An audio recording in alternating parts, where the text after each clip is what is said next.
Welcome back to another episode of the Linux Tube. I'm Jesse, and you'll see my co-host Alex over here. Your co-host, I am Alex, the Linux Tube. How you doing, my dude? Welcome back to another show, folks. I am doing good, man. Doing good. Just trying to survive the Philippines over here, brother. Look, I had to have some fun with you, okay? Mm-hmm. It was fun to call you the co-host for just a couple minutes.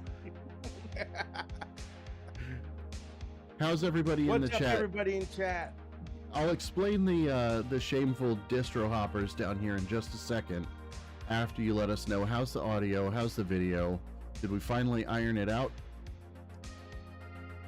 Yeah, let us know. Give us a little comment real quick. Tell us how the video sounds. I know I always look and sound sexy, but I got to worry about Josh every now and then. You know what I'm saying? I mean, Jesse every now and then. Wow.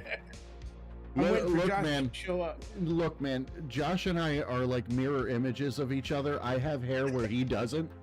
He has hair where I don't. Josh, I love you. I hope you don't mind that. It's all meant to be good fun. Yeah.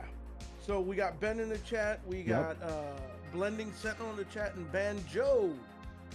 Yeah. What's up, folks? How we doing? We got a couple new features going on for the stream. I'm sure you guys noticed the new same old backdrop, couple new little things, and I'm not going to tell you exactly what they are.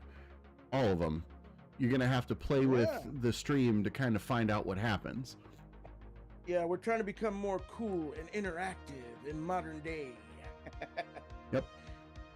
So you will find out, in addition to our socials listed down in the bottom, if you make a donation or a sponsorship, your name will be on the bottom as well. Yep. Interactive sounds good. Yeah, a little bit of feedback. Nice. That's awesome. Apparently, and there's also like a game thing that you can play on here too. Correct. That's what the hit points are up in the top left. We are the boss of the stream, and anytime you guys do a super chat, a tip, something like that, then it will take hit points away from the boss and replace it with a new boss. Which is kind of cool. So yeah, we got a very, very fun show to talk about a couple of topics today with you guys, and that is why we have this lovely Distro Hoppers shame sign down below. Yeah, we've been distro hopping this week, both of us. Yeah. So mine. Okay. Well, look. I'm just gonna go out there and put it out there. Everybody knows I do not love distro hopping in any way, shape, or form. I just don't. I've been using Linux long enough to basically know what I want, set it up the way I want it, do what I want. I get in my lane, stay in my lane, and I hit the cruise control. And so whenever I'm forced to distro hop, my day is already not good. The only time I distro hop is out of necessity. Out of just sometimes you hit a wall where a distro won't easily do what you need. Correct, where you just need to figure out something. And so basically I rarely ever distro hop because I always figure out an alternative real quick that works within my lane. And so I had come to the Philippines, and I was doing work here, and the distro that I had loaded on my trusty laptop here, my T530, just failed. It was not very good. What was on there? An Arch Linux distribution. I'll just leave it at that. You know what I'm saying? Fair enough. There's enough of them, and Arch is Arch on its best day. It's not necessarily stable, so you can be forgiven for that.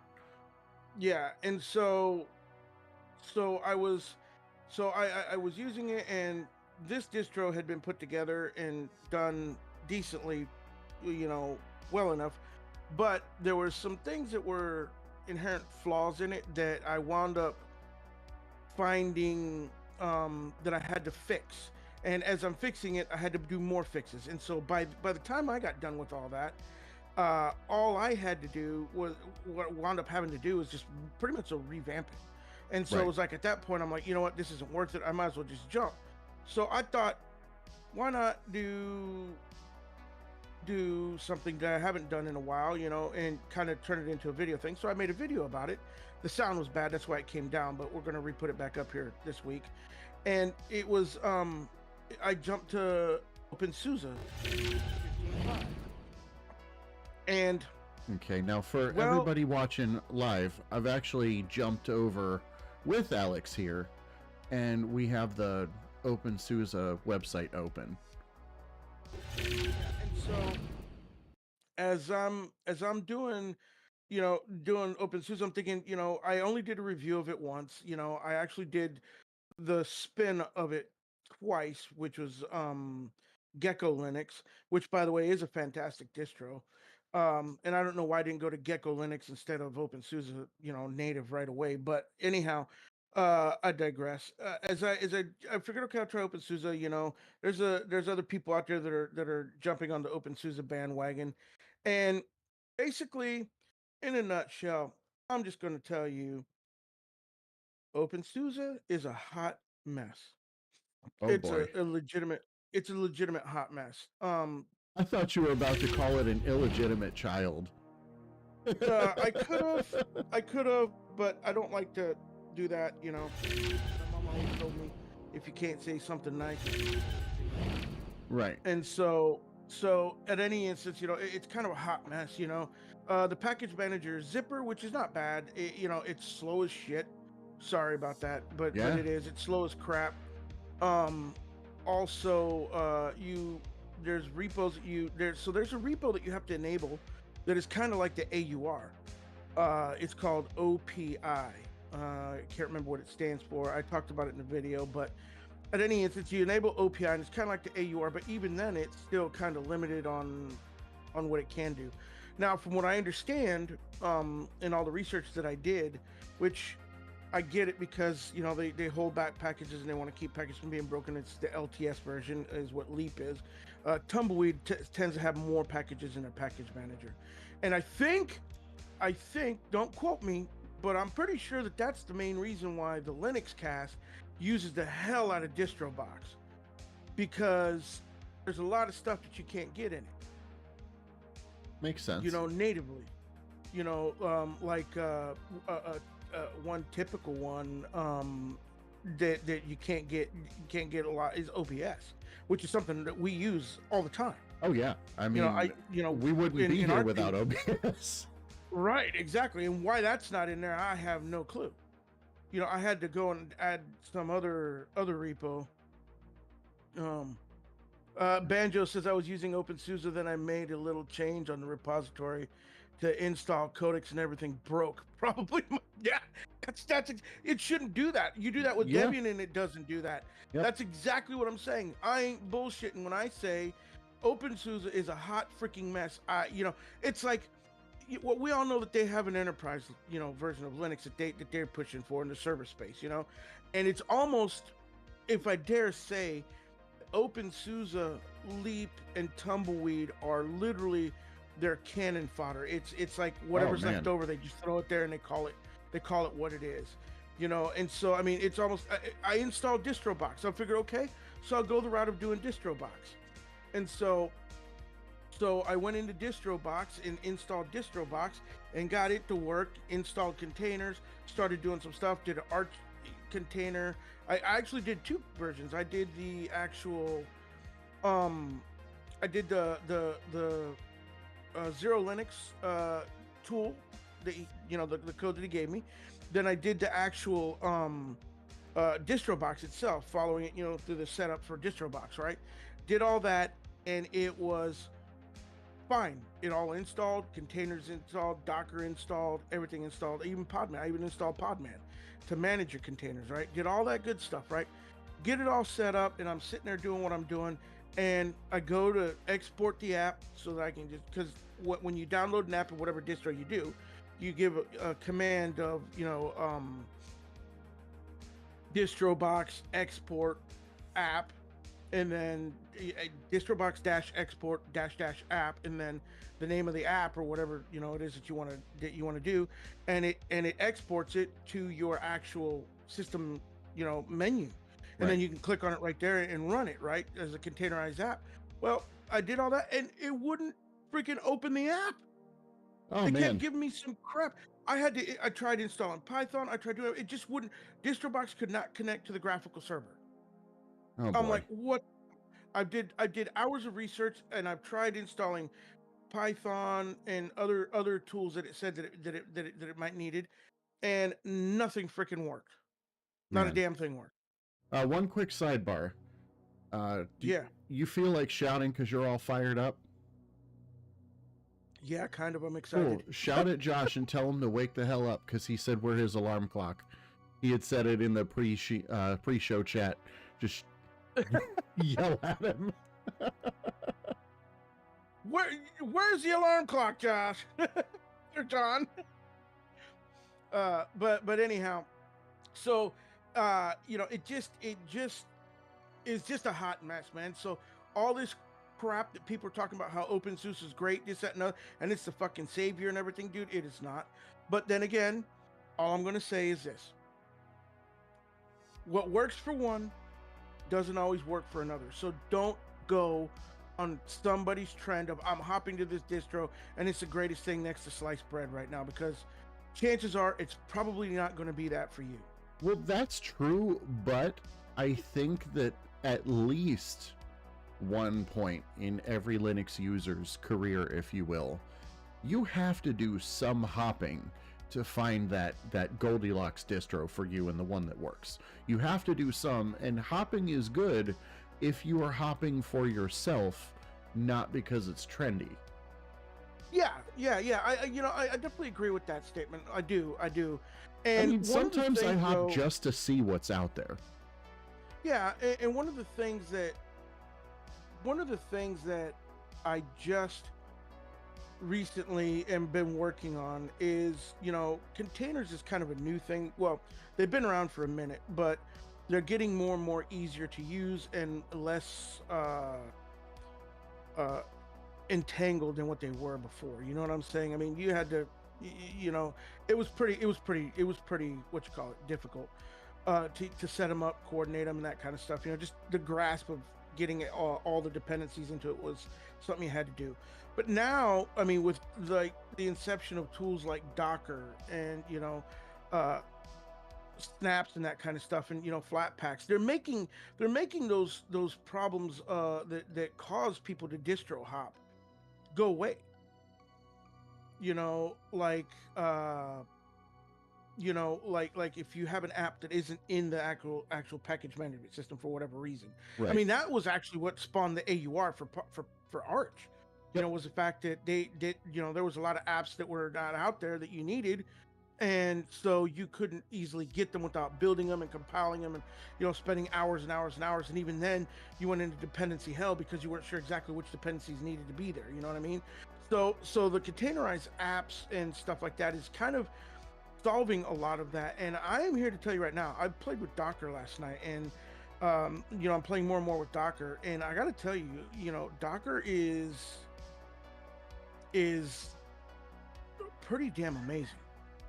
What's your favorite thing? What's your favorite thing about it? You load up a container and you go.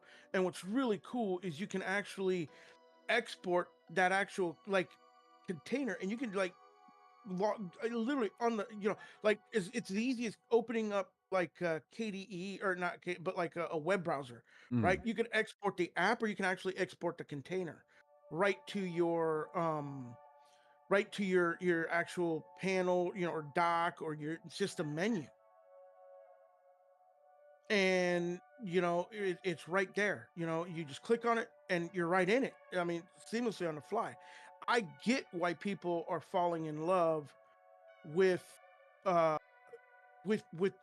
You can literally set up an actual container for any version of Linux that you want, whether it's Debian based, Arch based, Fedora based, there's even one for Gentoo.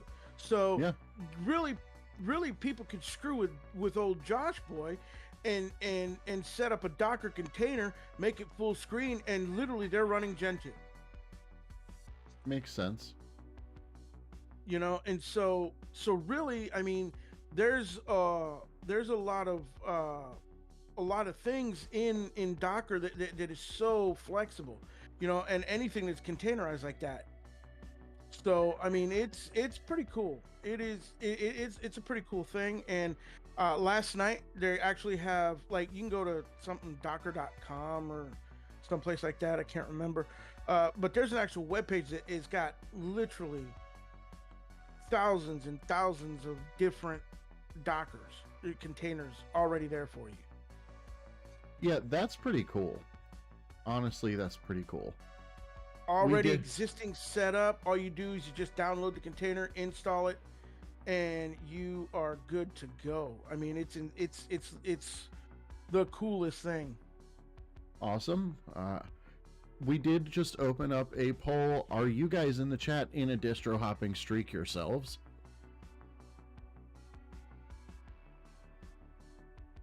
Yeah, let us know what you guys think about that. Let's, you know, whether you're in a streak or not, man. I often wonder how often the average person distro hops. I know I'm abnormal. I really am. I'm abnormal. How often do you think you distro hop? Me? Yeah. So before I distro hopped on this laptop, which really technically my distro still, my original distro is still on my main production machine at home. But on this laptop, that was the first time I distro hopped in like over a year. Because the last time that I distro hopped, I went from Vanilla Arch to Arco Linux B. Really? If you want to call that distro hopping. Yeah. Well, I mean, it was only because what I did is I was trying to do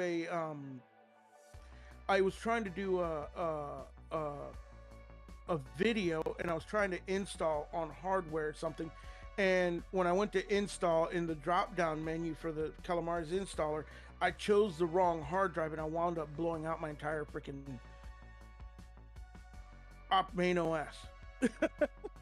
Yeah. Hey, you know, and sometimes distro hopping is like that, when you just blow up something and you're like, well, damn it. Yeah.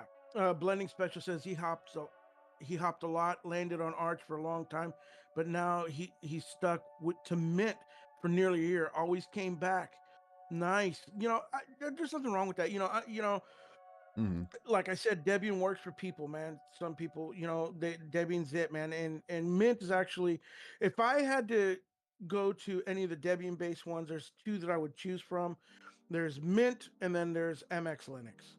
Yep. MX Linux has a lot of tools in it. You know, they have a lot of tools in it, but Mint is by far the most rock solid one, I think. It's well put together.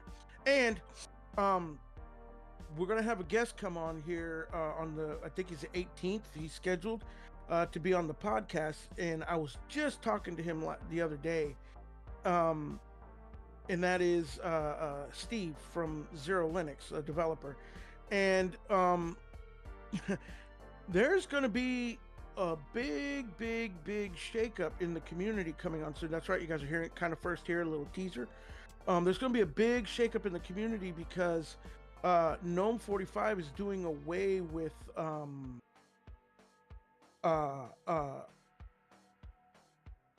support for something, and it's going to affect all of those desktop environments that were spin-offs of GNOME. Oh yeah, well, I mean, well, you know, why don't we just switch topics for a second? I don't want to get into that too deep right now, because that is definitely something that we're going to go to in depth when Steve is here, and so I don't want to take away from that, but just know that's actually happening. So if you're on one of those distributions like Mint, anything that's budgie, anything like that, there's going to be some effects. Well, I mean, it doesn't just affect the GNOME ones, it affects the KDE ones too, and I wanted to talk about that today as one of the topics here. So I'm gonna shift gears for us real quick. Do you think that Wayland is absolutely inevitable, like unavoidable? Because you know, I just came across the news. It's not new news, but KDE is starting the process with, I believe it's going to be Fedora 40. The KDE is not going to have X11 support out of the box. I think we're seeing that shift now, where, you know, forced Wayland acceptance, with the exception of, you know, less popular DEs, you might be stuck with it. Yeah, well, here's the thing.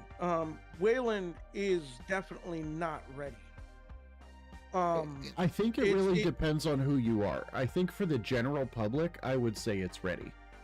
For command, yeah, for basic ease of use, opening up a browser, you know, getting online, that kind of stuff, maybe some gaming, that kind of stuff. It's that. But if you're doing more complex things, you know, like somebody, Banjo just said, we should all switch to Wayland and the apps drivers will follow. But here's the problem. You're right with that. It's going to be forced adoption by the drivers and all in the apps and all that kind of stuff. But already, I mean, if you go to apps right now in any of the AUR, the package managers you go to, you have apps that are already orphaned out, and you know they're broken already, and they've been around for decades. You know what I'm saying? And they're still working on stuff. You know, what makes you think that all these apps are going to migrate and be seamlessly done perfectly, you know, for Wayland in no time flat? You know, that is going to be a catastrophe mother freaking fee. Oh yeah, right there, man.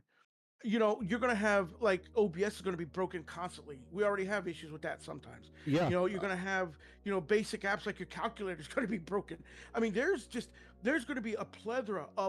When you think Wayland is bad now, it's literally going to actually take 15 steps back. I don't think it'll go backwards, but the complaints will be amplified for sure, because more people are going to complain about it. The apps that you'll need are not going to work.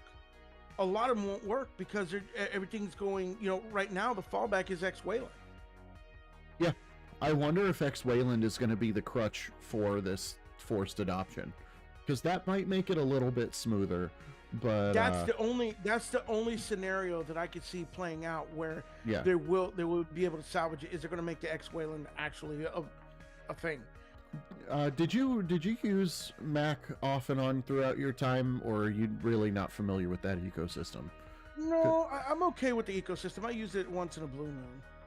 Okay. Do you remember when they were first switching over to like the Intel CPUs and stuff? They used the Rosetta translation library to do like backwards compatibility with the old programs that way. I feel like X Wayland is trying to do like that. It might be. Hang on, I gotta fix my earbud. It might be. You know, I don't know exactly what the model is for X Wayland, but yeah, you're right. It's gonna have to be that way.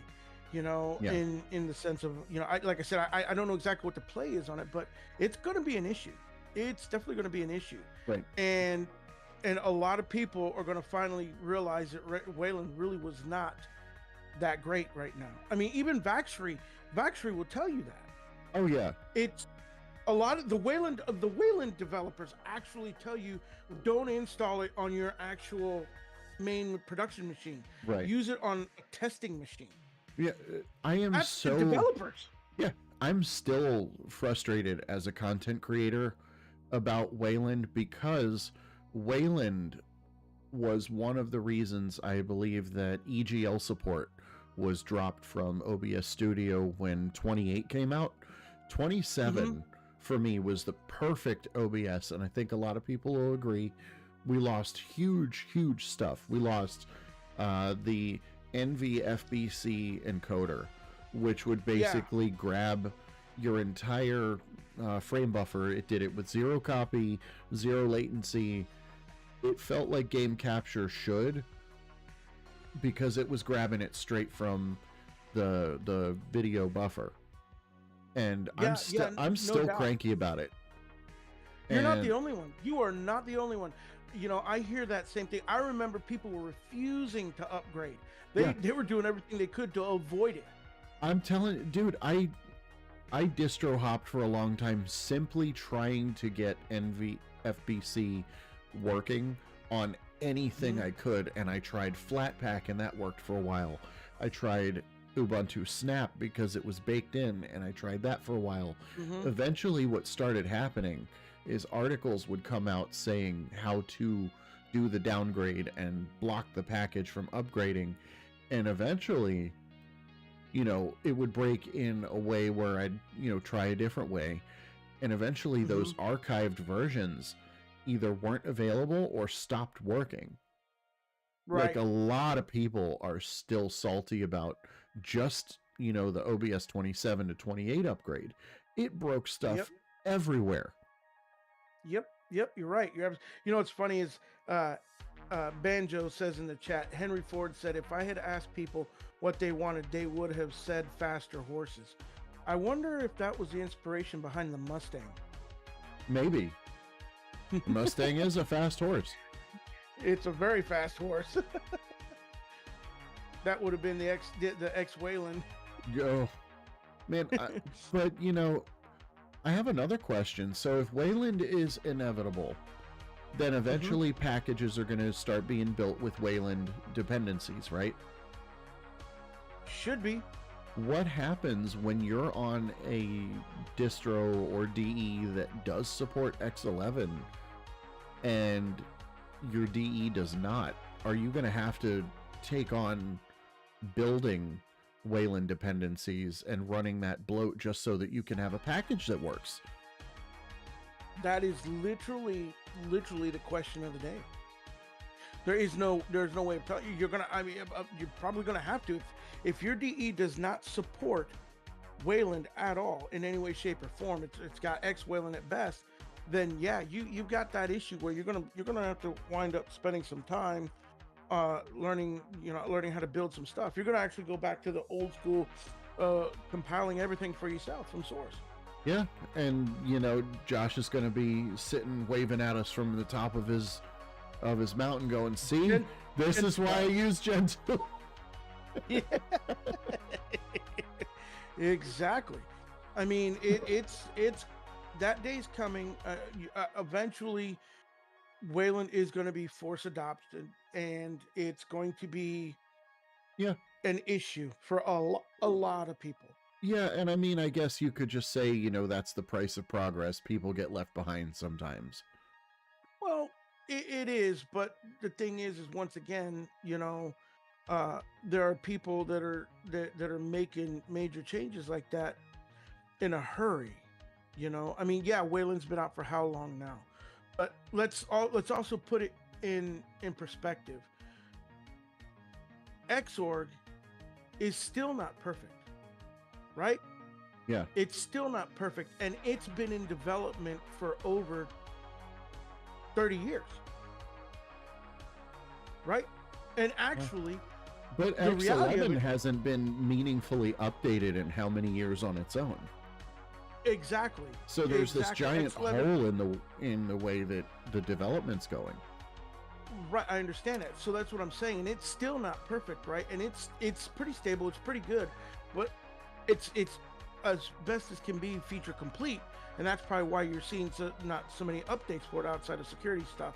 But really, the fact of the matter is it's still not perfect. It's still not 100% complete, right? And it's been decades that it's been developed, and Wayland has done a lot in a very short period of time. Let's not diminish that in any way, shape, or form.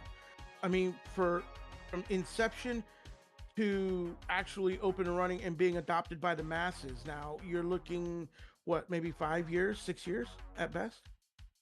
Yeah.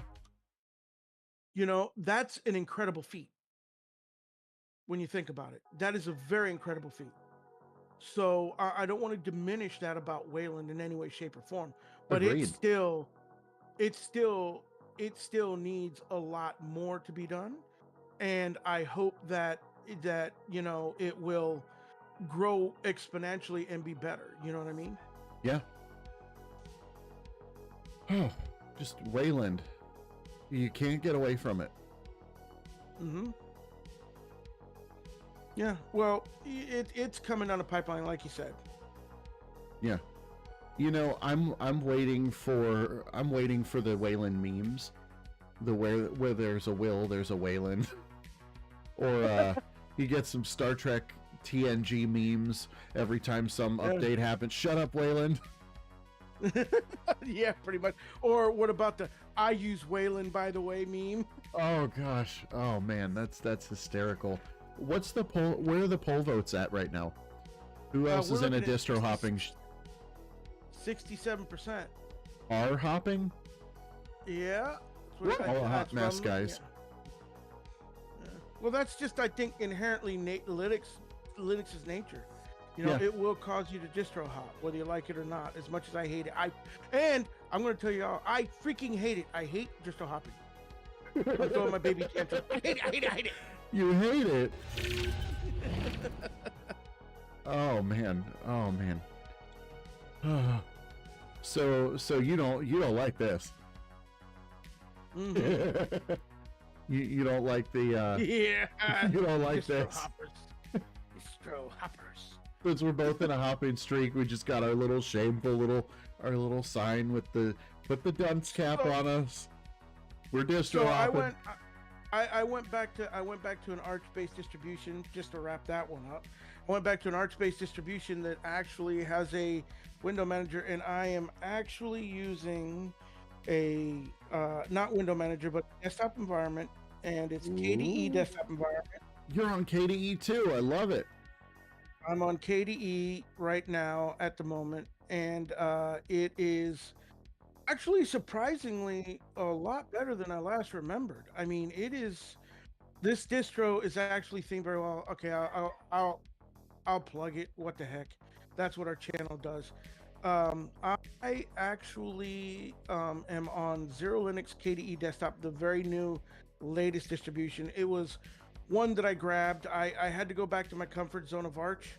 Yeah. And so I went there, but I didn't want to do a window manager and take all the time of setting up the configuration files. And I didn't have a copy of mine on a backup thumb drive with me. I left that at home. So I wasn't able to just migrate over my settings that way. So I figured, let's do something different in the spirit of the channel. And so I hopped over to it, and I will tell you right now that the newest distribution for Zero Linux is well done. Yeah. It's a lot cleaner. The latte dock is gone.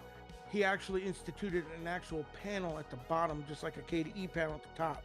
So you've got the same look and feel, but it's more stable. It's a lot more stable, and there's no third-party anything in it anymore. It's 100% pure KDE goodness.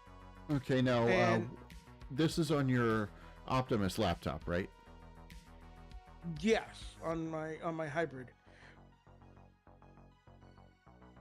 My Lenovo T530. Gotcha. Yep, and it's working flawlessly. Yeah, important to note, like certain distros, I think if Wayland is forced, you're gonna see people with Optimus, it's just gonna break. Also, that is the one thing that I will tell you right now. It does have Wayland support. It's actually, you can log into a Plasma Wayland session or a Plasma X11 session. Oh, by default, it's got both options now. Yes, it does. It's got both options now. I did discover a bug in the actual Wayland when you first log in.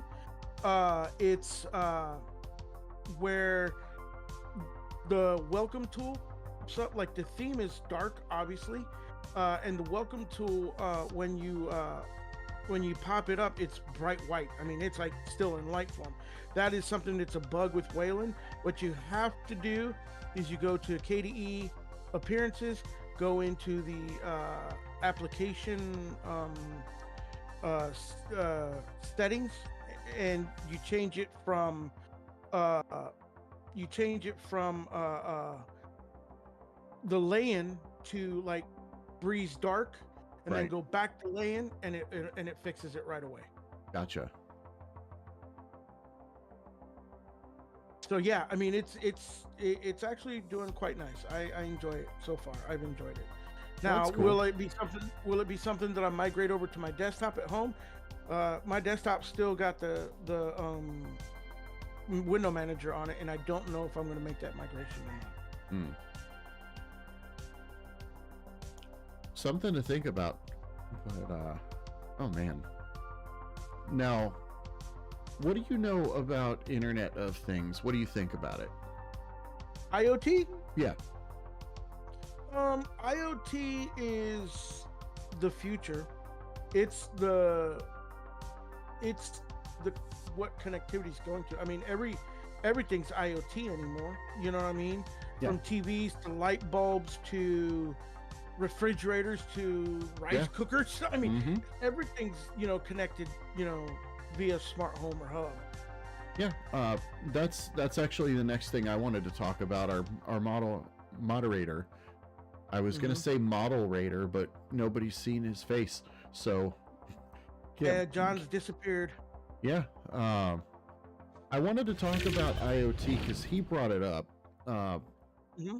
He had told me about Ubuntu Core doing the IoT thing, and yeah, they're really plugging that on their website right now.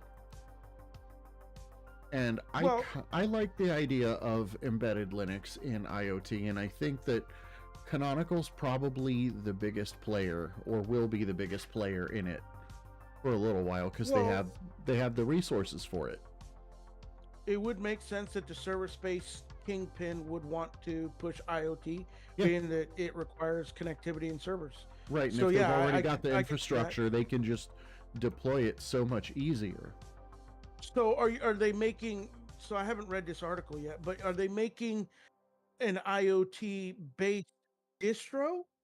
Well, Ubuntu Core, I was actually reading, and I'll have to share with you offline. I wasn't going from a specific article or anything. John Spindles had just, put it on my mind. Let's talk about it. There's new releases all the time. Ubuntu Core is looking like there is going to be a desktop version, and I was kind of confused by that. Well, it would probably be a desktop. What it is probably a desktop version that allows you to.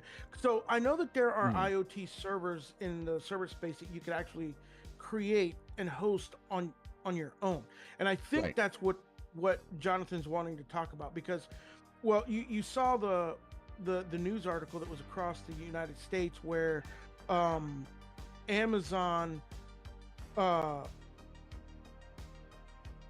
they locked a dude out of his own house because he supposedly was rude to a driver or something. Oh, hey, Banjo gave us a super chat. Thank you so much, man. Nice.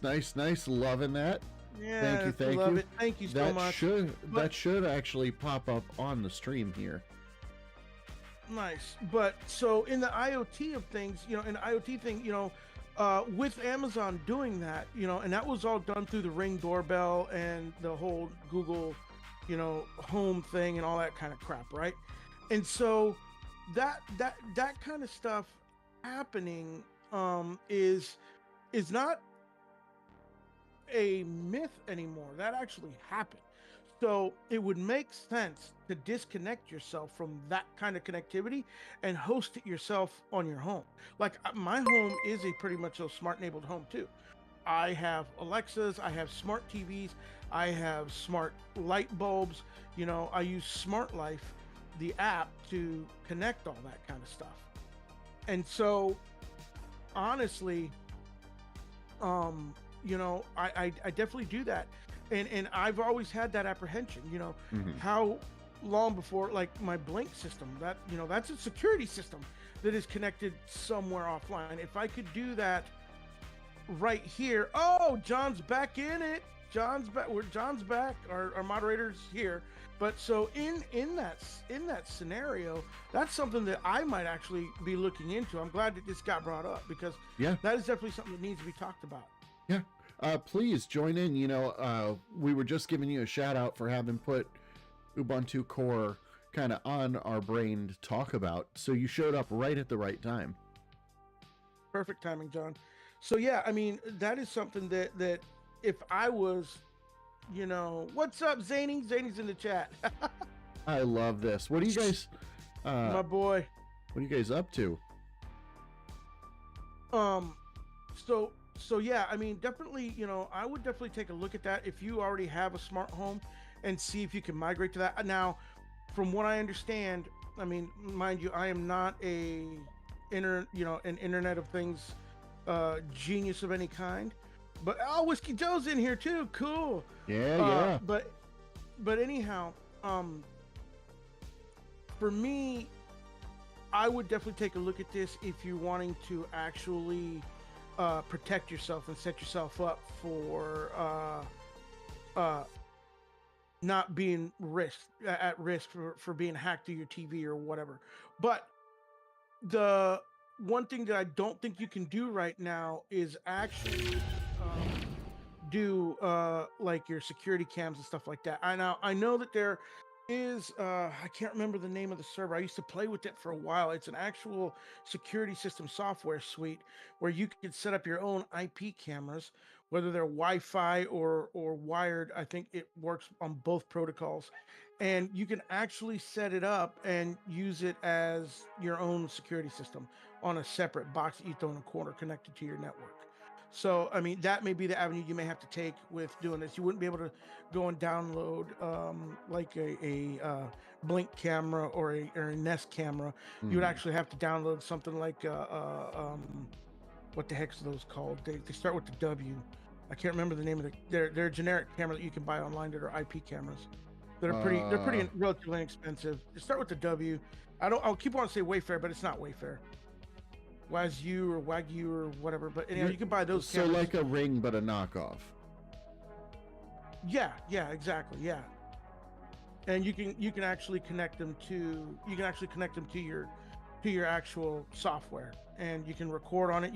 Just make sure that you do at least a 4 to I'd say 2 to 4 terabyte hard drive, because they're going to record an HD video, and the more storage space you have, the longer you can keep your backups of. So if you want a decent amount of time to be backed up, then you might want to do that. Yeah, I mean, it makes sense. Yeah, but I mean that's the only way around on that IoT thing. Other than that, this IoT distro for Canonical is probably going to be amazing. Yeah. I mean, but I just can't imagine being locked out of my own house. Well, yeah, that was a huge thing. I do you not remember that when that was all over the news? I don't. And as a delivery driver, I feel like I would have remembered that. That's wild. Yeah, it was wild how that dude got locked out of his house, man. And that's when it was at the time when AI was starting to take off and be popular. And definitely one way to start the AI fear going. Yeah, exactly. And I remember that was also getting accredited to that. Oh, that's the AI, this, that, and other one. No, it was just, a total miscommunication on something that the driver misunderstood. The guy wasn't there. He spoke over the camera to let him know about something, and apparently he came off as, rude in some way to the driver, and the driver got his feelings hurt and, made a complaint, and that's what caused all of this to happen. So yeah, just that's huge, and that's just one part of the IoT. Like, if you're finance, I don't know, I don't want to sound like a conspiracy theorist. Like, I mean, if you are financing a smart washer and you don't pay your bill, are they going to turn it off? If you're financing your car, I've heard that some cars that are financed, you can get those turned off. I've heard somebody spouted off a theory that some of the self-driving cars will try to drive themselves back to the dealer. I don't know if there's any truth to that. I don't think we're quite there. Yeah, yeah, that is definitely. I keep waiting for AI to go wrong on the self-driving car, and it like you're driving down the middle of the freeway, and all of a sudden it decides it wants a parallel park. I keep waiting for that to happen. Yeah, I guess a lot of people are asking about Zany. Zany Yeah, is a friend of the channel. Yeah, he's been exposed as a YouTuber.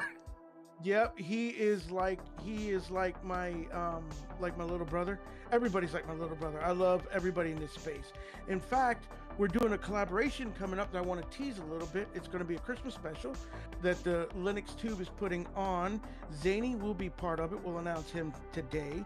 He's one of the first ones that said he's willing to be on it. And it's going to be pretty, I don't even know how to put it. It's going to be pretty monumental. It's a feat that is going to be very difficult to emulate again, I think. I don't know. Awesome. I don't want to give away too much, but one thing I'm going to say is we are considering making an advent calendar just to celebrate this. Yes, because and the lineup. What a flex this is going to be if we pull it off technically with minimal disruptions. I'm just saying minimal because it's Linux. I don't want to expect, zero disruptions. Oh. Well, yeah, of course it wouldn't be Linux, man. But the hardest part that I see in all of it is going to be everybody that's involved coordinating time schedules, because time schedules, camera feeds, audio feeds. It's a stunt, and I'm excited. People from across the world joining, so it's going to be awesome. Don't give any more clues right now, but I'm excited. Yeah, it's going to be amazing. And Zany is one. If you guys don't know about his channel, please go check out his channel. He makes videos. He's recently started back to making videos, but he, like all of us YouTubers, has another job besides YouTube, because contrary to popular belief, YouTube does not pay worth a damn. I'll just be honest. Has YouTube paid for the mic you bought me yet? Next month it will. Oh wow. Next month it will. Thank you so much, Zany. We're so excited. Yeah, we are too. It was an idea that I've been actually kicking around for quite a while. And Zany's link has been dropped in the chat, guys. Go visit out, subscribe if you haven't, do all that good stuff. Help the man out. But the special is just going to be amazing, freaking amazing, man.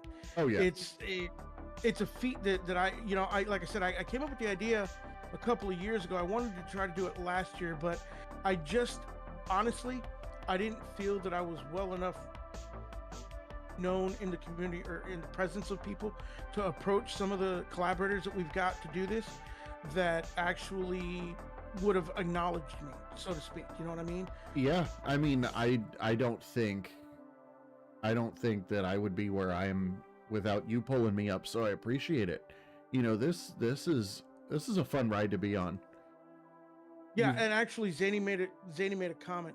YouTube pays so little, but I was say that the community is ridiculously supportive, and it is. Yep. And that's kind of the premise of what the Christmas special is about.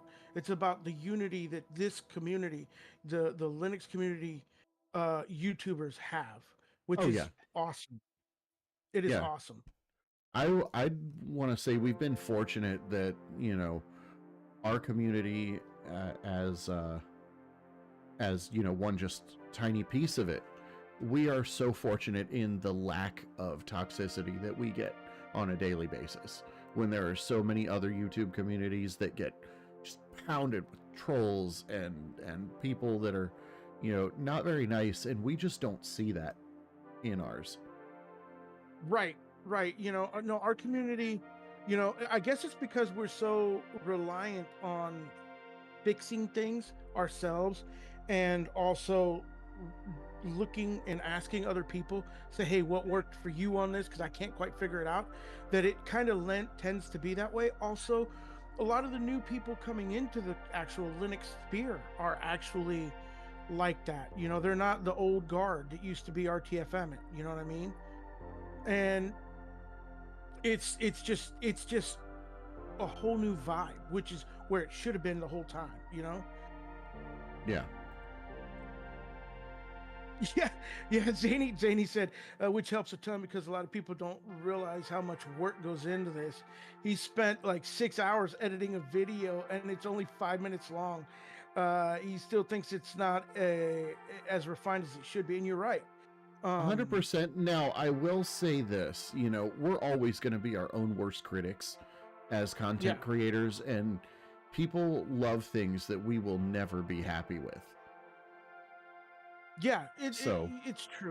It's true. We are definitely our own worst critics, but also the thing is also when you're, I don't know what the specs are on his hardware, but you know, when you're rendering something, you know, in like Caden Live and I don't even know about DaVinci Resolve, but because I haven't used it in decades, but Caden Live, I mean, it's resource intensive. It's definitely resource intensive, man. And you know, so if you're gonna get into this game for sure, you want to you definitely want to make sure that you have an adequate processor and lots of RAM, all the resources you need, man. Yeah, get whatever you can afford, and as you grow, get more. Get more than you think. Get more than you think you will ever possibly use. Springle says DaVinci Resolve is great. He's used it recently just to make sure your hardware. You just have to make sure hardware supports it. Yeah. That is the downside to DaVinci. It isn't supported by everything, but then again, it's also proprietary and it's also meant to support certain things. That's what they lean to, and it was originally meant. You couldn't get it to work on Linux for the longest time, but now it's starting to work on Linux. What, DaVinci? Written things, yeah. Oh no, DaVinci's Linux native. I have to correct that. DaVinci's Linux native. NVIDIA. For a while, it didn't work on Linux. Oh, that's right. It was the driver. That's right. You're right. It was the NVIDIA drivers that was a problem. It's always the drivers, dude. It's always the freaking drivers. Yeah, you're right. I was wrong. I misspoke. That is correct. That was my issue with it. Like I said, it was a long time ago. But yeah, guys, it's not like we ever have any other problems with the NVIDIA drivers. Right? Oh no, NVIDIA's freaking-tastic. What are you talking about, man? It's the best damn video card out there. You spend so much money on it, and yet you hope and pray that it works all the time. You know, with us being the green Linux YouTube channel, you'd think we were Team Green on our video cards too, and I think we're split down the middle. I would say I am because that's all that I have on all of my hardware. But you've taken the red pill. You haven't. I've taken the red pill and I've swallowed it whole. In fact, I took the whole bottle and turned that sumbitch up. You know, the greatest thing I ever did was go to actual team rank AMD. Yeah, we got some corrections here on DaVinci Resolve. Zany says, "Boys, all caps. It's native." Yeah, I saw but that. But even Linux has problems. Yep. I misspoke. That was my thing. It is definitely native to Linux. The Open DKMS work pretty well. Nice. Now, I will say that I like the open drivers too, but it seems like they work better on Arch bases than on like Ubuntu bases, and I'm very confused why that is. I can bork Ubuntu Studio just by installing the NVIDIA Open driver, and I do not know why. Really? English Trainer, hey, one of the channel Nice. Thank you. Thank you for spreading the Linux love and helping bring the community together. I'm mainly using Pop! OS and MX Linux at the moment, but still hopping and exploring. Can't get enough of Linux. Yeah, no doubt, man. Earlier we were talking about Debian editions, which ones that I would use, and MX is one of those. MX and Mint are the two that I would use for sure. I like MX because of all the tools that it has baked right into it. Pop! OS is good. I can't wait to see what their Cosmic Desktop's going to be like. Yeah, well, see, now you sound like me because I definitely ring the bell of Pop! OS quite a lot. And Yeah, I just, well, it's so cool. It's taking a long time. It's taking a long time to develop, but from what I understand, and I did the Cosmic Desktop update video, and it's actually coming along really, really, really, really nicely from what I understand. So it's going to be exciting to see what they do. They got a lot of changes coming, a lot of work that was done under the hood on it. Yep. But yeah, we've had an awesome, nice, lively chat. Thank you guys so much for keeping us going today. It's been a lot of fun with the chat. So what are you guys thinking of these bouncing emojis when they get sent in the chat? That is kind of crazy.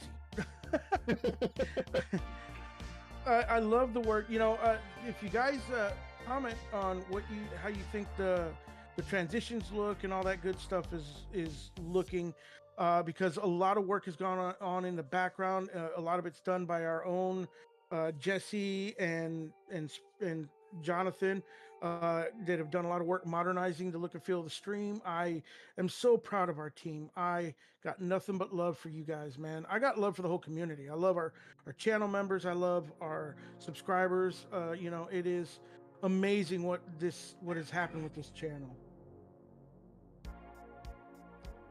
Zany says, for me, as of lately, the distro hopping is only between Gen 2 and Arch. The only other distro I'm trying out is Mint, because I want to use it for my family and manage their computers. Yeah, smart choice. It's nice, but it can be abused. Yeah. Oh, the emojis. Frogs for hoppers. What you should do, Zany, is Tyler, just install Arch and then do a Gen 2 distro box, and there you go. Oh my god. Okay. Because they actually have a actual container for Gen 2. So how far can we take some like high-end build, right? And just do a distroception, kind of like have something at the top like Arch with maybe Vert Manager, KVM. Do GPU pass through, all that for the very, very first nested distro. So you Arch with pass through, whatever. Then you've got, maybe an Ubuntu distro box, and on that you do like a virtual box of something else, and on that you do a virtual something else. How far can we take that?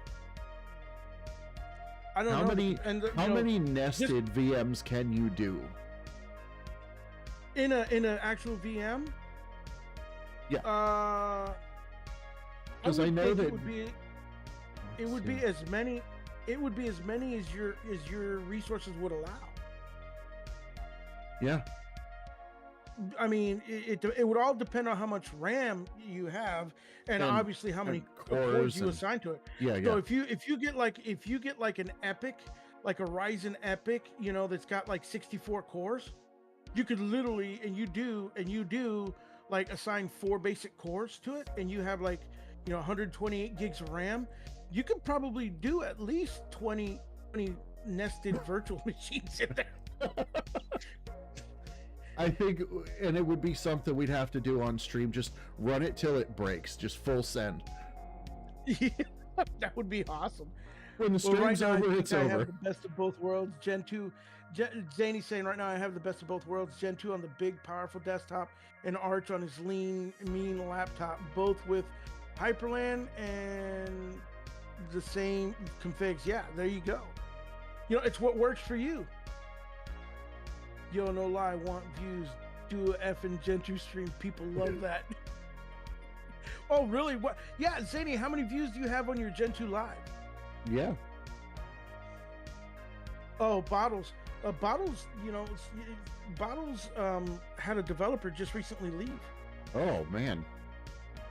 Yeah, I don't know go ahead, sorry. I don't know if it's the main developer for Bottles or a supportive developer, but I just heard that one of them had just left. So I don't know how it's going to affect the Bottles project or not, but it's something to pay attention to. Bottles is a fantastic project, by the way.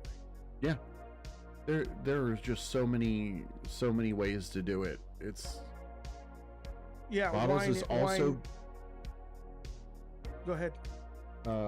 It's also being rewritten in Electron. I wonder. It's an Electron app, yeah. Oh boy, I wonder what that's gonna do to the app as a whole. I don't know.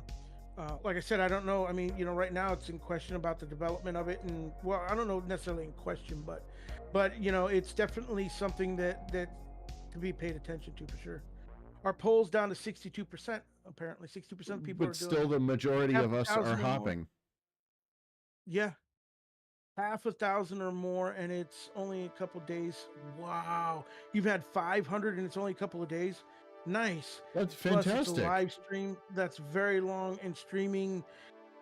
Streams go. Gen 2 ones are the only ones that people will rewatch consistent. Well, that's because half funny. of them are working their crap up, and they're trying to watch your stream to figure out how to do it right, and then halfway through you bork it up, and then they're like, ah, crap. I'm joking. I didn't watch your stream, so I don't know if you got it installed, but I imagine you're one of the pros at it, so it got installed correctly. But yeah, but that's why most people watch it. They're all trying to figure out how to do Gen 2. Oh man, that's just incredible. But it makes sense though, because just by the name in on that troll video that I did for Josh. Oh, that video was fantastic. Thank you for that. It got a lot of views. It got a lot of views. It did. You did community service that day, my dude. It got a lot of views. And by the way, Zenny, I will go back and watch it, brother. It's just that I've been busy preparing for this and fighting with OpenSuse, the hot mess that it is. That was in the first half of the show. But English Trainer Online says so I haven't had it. Go ahead. Hopping doesn't necessarily mean undecided. It also just fun exploring everything that's out there. Yeah, it's true. You know, and in a way, I do my channel a disservice by not distro-hopping. Well, I mean, that's what you've got me for. I hop all the time. I am in an open relationship with every Linux kernel there is. Oh, you dirty man. but yeah, I do tend. I can admit, you know, my wrongdoing in the fact that I don't distro hop as much as I should, and therefore it makes it a little difficult and less biased, especially when I do anything that's more of a you know, like an Arch-based distro. I definitely can show it a lot more love and sincerity than when I do the actual, like, you know, Debian distros and that kind of stuff. I mean, I've used all these distros before in the past. I have. But as far as being 100% up to date and up to speed on everything that's new, I tend to fall on the less Arch ones than, you know, Arch-based ones than anything. But that is something that I definitely aim to fix down the road, because I was thinking about that the other day. You know, I always look as to what could be a better improvement for the channel. You know what I mean? If you're not progressing, then you're regressing in a way. At least that's my belief. And so for me, I want to progress and make the channel better. And like this podcast, I mean, from our very first podcast to now, the work that's gone on to make it better and make it more informative and more, you know, more entertaining has been bar none 100%. I think I need to show that kind of same love to the actual YouTube channel, you know, on the videos, the videos that we make, the content. So so that's the future of what I want to do with what we're doing. But we are slightly over. Yeah, I was going to actually ask a question, and a lot of people talk about people like watching longer podcasts, and I noticed a lot of people do like an hour and a half, 2-hour podcasts. How do you guys feel in chat about the Linux Tube extending their podcast length? And somebody also said they think more. Oh, that was John saying more Fedora-based distros in the wild. That is surprising that there are not as many. I mean, Rizzy OS is the one that comes to mind that is probably the best Fedora-based distro out there. Pizza Loving Nerd is a developer for that. He's in our Discord, and he does a lot of work. He actually is a neighbor of mine, he's like 20 minutes away from me in Seattle. and you know he does a lot of work on that distribution. If you guys aren't aware of that distribution, check it out. Yeah. Um, check it out. It's actually very nice. It's got a nice welcome tool to it as well. He puts a lot of love into that distro. So, but yeah, you're absolutely right. There should be some more Fedora based, like 600 different Linux distributions is not enough. No, clearly, You know what I clearly mean? not. No. You know, we need a whole lot more. But it's amazing how skewed it is that you've got basically, well, the OG's obviously Debian, you know, and you know you got Debian out there. What's up, Yu-Gi-Oh? Hey, Yu-Gi-Oh's in the chat. welcome. So you got Debian out there.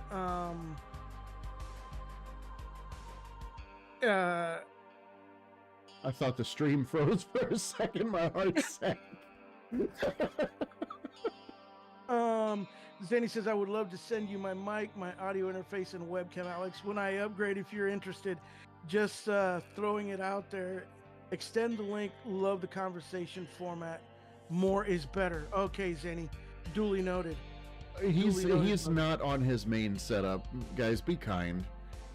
Yeah, I'm on a pretty much so what you call it, Frankenstein together setup here, you know. So yeah, I'm having to use this. I didn't have my condenser mic. I will have a better setup, Zany. I promise you that, brother. Yeah, when you get home, we'll get you all back together. Oh yeah, I'll be back on my main production machine. Do you feel like that scene where you remember when Iron Man built his first suit in the cave? Yeah, pretty much. Yeah, and he's hammering all the pieces. That's exactly what I feel like. Yeah. Ben says a bit of news. Compiz Easy Patch is in the AUR. Had an update on October 29th. Cool. Oh, nice. Oh, Zadie says no, that's not what he meant. Okay. No, I gotta admit, I do miss my PreSonus setup, man, and my 4K camera that I have at home. I definitely miss that. Oh man. But yeah, we have run over just a little bit, which is fine. We tend to stay pretty on the mark. But we'll definitely look at extending the length. I'm in favor of it too. I'm definitely in favor of it as well. It's just I didn't want to so normally, especially on today, what the benefit is that our other brothers from another mother, the Linux cast, didn't have their stream, so I think a lot of people are jonesing for that. Yeah. And normally Zany's on that one. That's why we don't have him in our pod, or in our chat. But really, I often wondered if going longer does benefit, because a lot of people tend to miss it, because they're on that one. Ben says, I might re-add Compiz to Storm OS. The reason I removed it was the cube was broken, and we'll see. Yeah. It's funny you mentioned that, because I was recently talking to somebody in one of the Discord chats somewhere, I can't remember where, but they were talking about the old Compiz cube days and how they just spin it and spin it and spin it, and just people amazed by it. Oh yeah, that was actually a pretty cool feature. Oh heck yeah. yeah, I get saying what he's saying. He said he'll send me that for backups when he's heck yeah, that'll be cool. Not excited to spend the money on 2 DSLR cameras, my dude. Ooh. Oh no, wow, that's a lot of money. Actually, I have a Nikon DS300 that D300. My ex-fiance had something like that, and I remember when we went to Best Buy and bought the setup, it was probably close to $1,000 for the camera, the accessories, the tripods, and just 2 of them. No thanks. Yeah. Well, a good quality DSLR, you're looking at easily $500. Oh yeah. That's just a low budget one. Just like the camera in the box. 100%. Yeah. And then you got lenses on top of that. Mm-hmm. Although you can buy some kits, you can buy some combo kits out there that will do that. But like a quality lens is going to run you a couple hundred too. Yeah, You no, know, I've heard I that know Nike. that Sorry. I know that DT actually uses in his main video production, he uses an actual DSLR camera. You know, he's got to have one of the sharpest image qualities on the YouTube podcast circuit. Gotta say, like, his setup always looks so clean. Well, that's because he's capturing at through HD with the DSLR Mm-hmm. camera. I mean, I think he's at 1440, I think. Yeah. And so when he renders, he's literally rendering HD to HD. Yeah. Although I do know that they do make some mirrorless cameras that are actual camera style, like the 4K Pros. Yeah. That you can actually use for whatchamacallit, that you can actually use for vlogging too, doing live streams and stuff like that, that are Yeah. much cheaper. They're much cheaper than the DSLR, and they're pretty decent quality. And they render and they do render out at 4K. Oh wow. Do you have any like GoPro style cameras? That's what I use at home, is a GoPro. Yeah? Yeah. What do you do to get rid of that like fisheye lens effect? Oh, I turn it off in the camera. I have a setting. There's a setting you can turn it off. Okay. Oh, that price does not include a new PC, and it should. Yeah, it should. Yeah, I told you they're expensive. Buy two DSLRs, get a free mini PC. Yeah, pretty much so. But yeah, I have a little 4K GoPro camera at home. I think I bought it for like $160, yeah. And there's a setting in there where you go into the setting and you turn off the fisheye thing. It came with the little case and the little plastic underwater case, sealed case, and all that crap that you can go make. It came with all that. I took all that crap off and just went with the raw camera. What was funny is,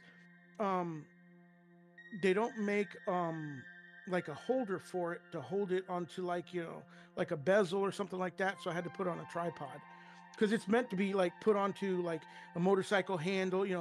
All these custom, I use several of them on my DoorDash delivery streams and stuff. I'm very familiar. Yeah, so I had to buy a little tiny, extension for a tripod and use a little desktop camera tripod to get it where it's at. And then I found an actual holder that will actually work on a regular full stand-up tripod that I put it on like an arm. So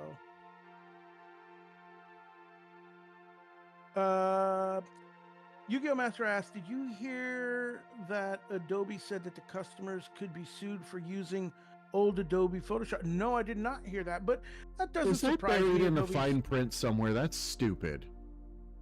It doesn't surprise me that they're money grabbing too. That's why they went to subscription model. They weren't getting enough when they were charging $300 a pop for Adobe Photoshop.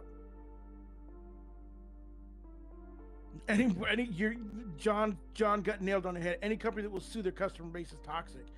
And what's really funny to me is that they won't actually lose customers because of it either. That's the weird part. I mean, they'll lose a few that they'll lose some, but they're so big that it won't matter. Zany says, if you're buying a new laptop, if you can buy an Intel Whitebook or OEM overstock from Intel, these are the laptops that many other companies are selling. Oh wow, really?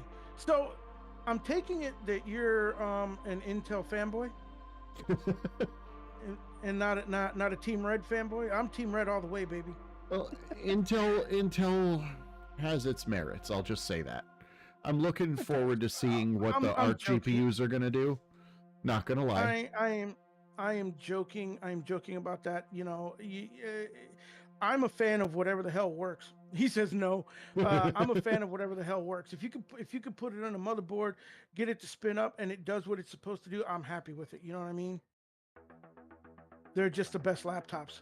Actually, the laptop that I'm actually looking forward to, that I'm desperately, well, not desperately, but I'm trying to get my hands on, is the Framework laptop. Why do I have feedback? I hear myself echoing. I don't know, man. That's on you. Weird. Anyhow, the one that I want to do is those framework laptops. Those are modular laptops. Of course, LTT's an investor in it, but that's not why. I just think that it's awesome. It's going to be an awesome laptop. If you want to put AMD in, you could put AMD in. If you want to, put an Intel in, you can put Intel in. If you want NVIDIA, you can put NVIDIA in. If you want AMD, Radeon in, you can put Radeon in. I mean, it's all modular. It's just a matter of just taking out the part and upgrading to whatever you want. No logos, no branding, nice keyboards, RGB, nice trackpad. I don't think there is such a thing. i7-1660 Ti, 16 gigs of RAM, 500 gigabyte NVMe, and extra empty MV slot. Yeah. Yep. Great battery life and Linux support. Yeah, under 650. Oh, really? That's actually I can't be mad about that. Ben, No. Thank you for hanging with us. Oh yeah, thanks, Ben. Nice seeing you in the chat, brother. We'll see you next week. That's right. Tune back in next week.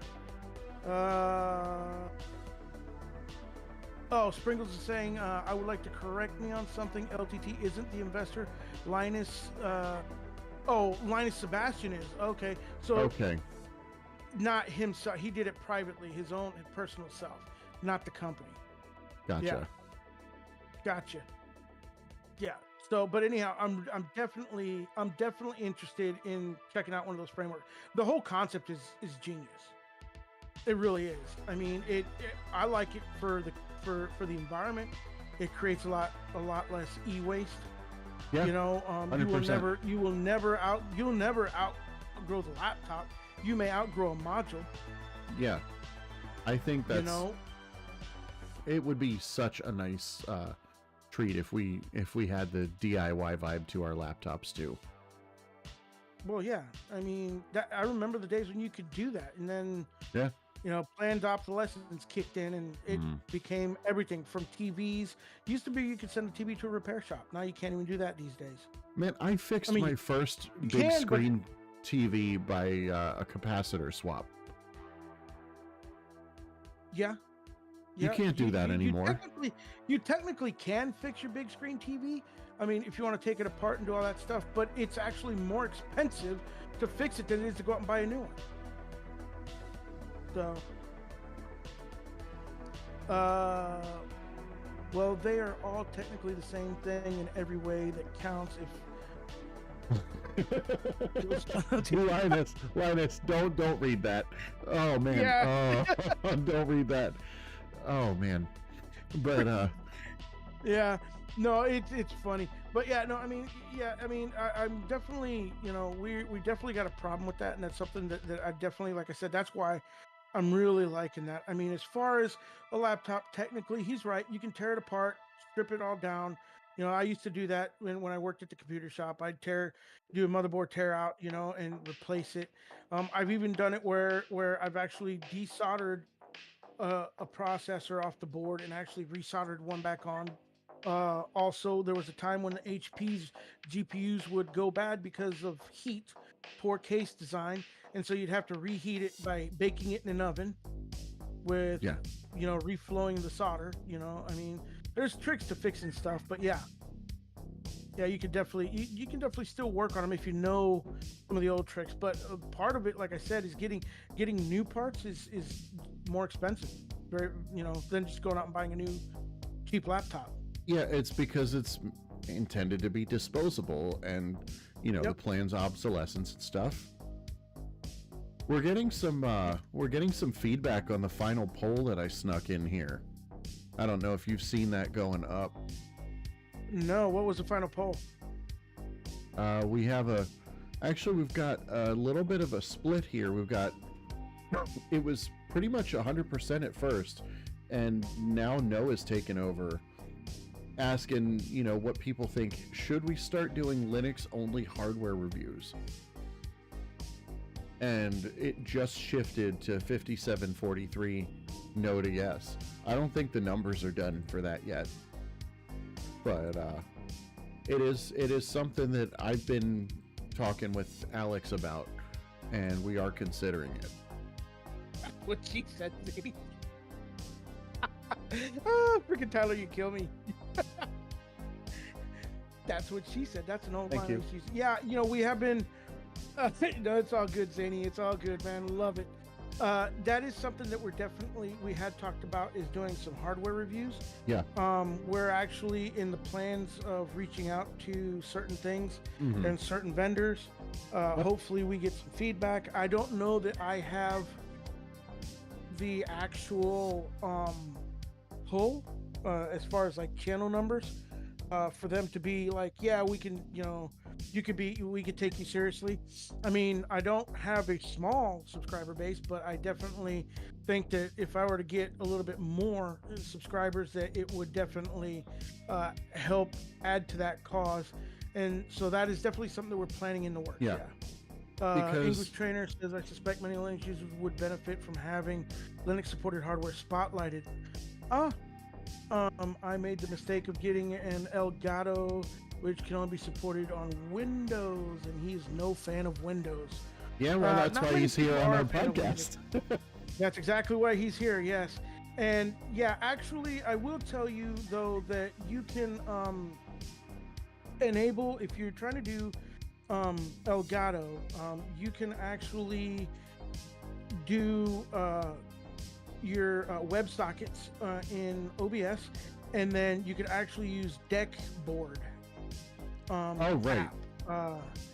And you can do the deck board and use that like an Elgato for if that's what you're using Elgato for, is like doing scene switching and that kind of stuff.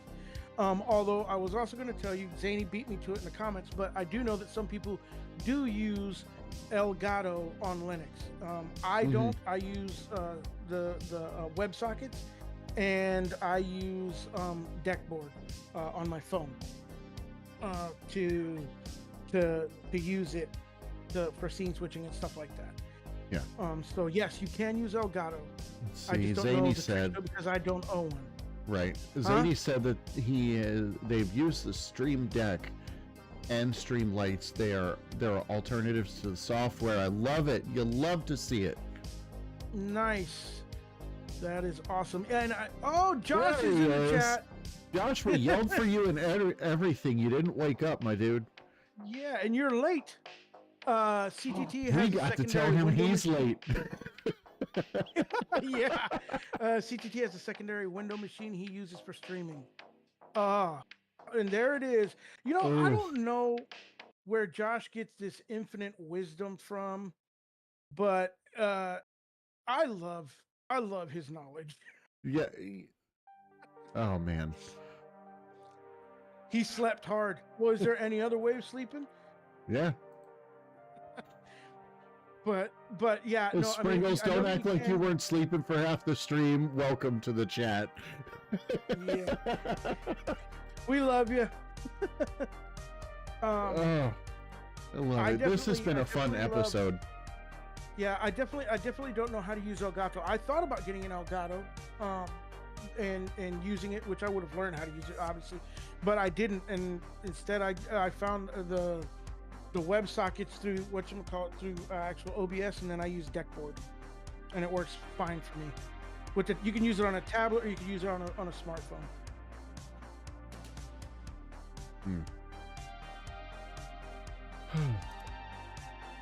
So, either way, I think that we have gone a half hour over. Yeah. I think we wrap it next. The next one we'll plan it for a lot longer for sure. Yep. And then we'll have more topics ready and stuff like that. So Absolutely. I'm glad that we got to cover what we came here to cover. We got to hang out with everybody in the chat. Like, this has been absolute proof that, number one, the later slot is better. You guys are engaging with us more, and we need to dedicate more time to the streams. Yeah, absolutely. Josh said he uses WebSockets for controlling OBS and uses OBS Blade. That is definitely another program, but I tried it and I didn't like it, so that's why I went with Deckboard, and that's what I use on Android is Deckboard. Oh, cool. And Zany says he highly recommends the Stream Deck. for them if you want to stream. It's so good. My dog, when he was a puppy, destroyed it. Yeah. Oh, English trainers in Europe, it's 11:25 p.m. there. Oh, cool. It's wow. actually 6:23 in the morning right here where I'm Yep. at, right, or 25 in the morning where I'm at right now. Right, and I'm So on yeah, East Coast, 12 hours behind you, and yeah, it's yeah. I'm a 6:25 day p.m. ahead. I'm actually talking to you guys from the future. It's really cool. I kind of feel like I'm in whatchamacallit, Back to the Future. Are you able to stay for a little bit? If not, I'll talk to Zany, but I'd like to pull them into our call after the stream. You mean after the stream? No, I can stay. I Okay, definitely cool. stay on the stream. Okay, cool. So you want Yeah, me to pull in Zany? yeah, Zany, we will hit you up after we wrap up the stream here in a few minutes. So don't go Cool. anywhere. Don't leave town. All right. So I'll go ahead and tell you what I always tell you. You guys keep doing what you're doing. Keep on Linux and stay blessed. Stay happy, stay content, and above all, I'll see you in the very next one. All right.